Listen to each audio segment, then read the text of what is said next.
these stories that are mentioned in Surah Al-Kahf, you find that there's a progression. The first is about the youth in the cave, the second is about the men in the two gardens, the third is about Musa alayhi salam and Khidr alayhi salam, and the fourth is of course about Al-Qarnayn.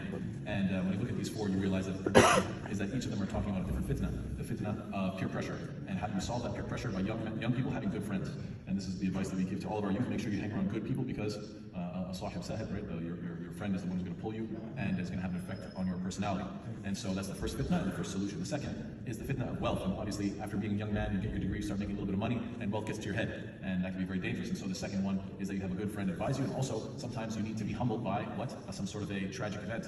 You think that you're on top of the world, you think you're invincible, and subhanAllah, what happened to him? He saw his business get destroyed, and that humbled him from a material perspective, from a physical perspective.